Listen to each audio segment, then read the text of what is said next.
pode haver um outro atentado. Eu não acredito, Leon. Por que motivo? Por quê? Porque o pessoal que tinha privilégios não tem mais. Estavam acostumados a tratamento especial, todo tipo de vantagem, e isso acabou. Sim, mas ninguém sai matando por causa disso, né? A gente tem que tomar cuidado com o movimento dos pequenos lavradores e dos colonos na Casa da Lavoura.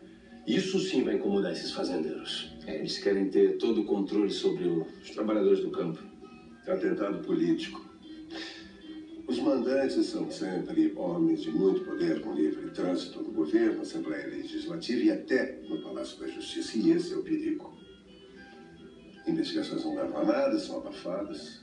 E a impunidade encoraja os criminosos. Tá bem. Tá bem, eu tô convencido porque nós vamos mexer pra valer nesse setor de proteção aos trabalhadores rurais. Eu vou dar força pro sindicato rural.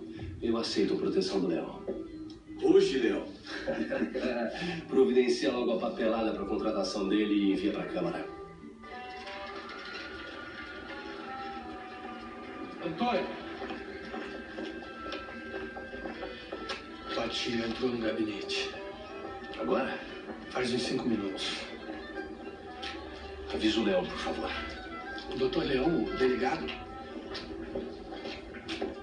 Doutor Leão, o Antônio pediu para avisar que o Atílio entrou no gabinete.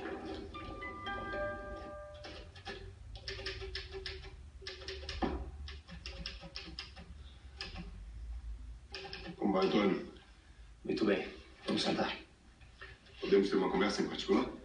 Claro. Lívia, você pode voltar dentro de meia hora, por favor? Sim, senhor. Muito menos, eu não vou me demorar. O problema é que sem ela a gente fica sem aquele cafezinho passado na hora. Eu tomo litros de café todo dia. Vamos diretamente ao assunto que me trouxe aqui. Pois não. A Faustina. O que tem?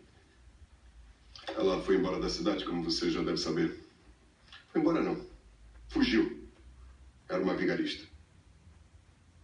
Como você soube disso? Não interessa como eu soube. O que te interessa? Ela mesma me telefonou quando já estava longe e deu a entender e obtive o testemunho de algumas outras pessoas também. Quem? Isso não vem ao caso. O importante é que está bem claro agora que a Faustina chegou agora para me dar o golpe. O golpe da concessão de uma rádio. E deu. Me aliviou em 1 milhão. Atílio, você falou com o Ministério? Está havendo a composição para um novo governo e não é fácil acesso ao ministro que está deixando o cargo.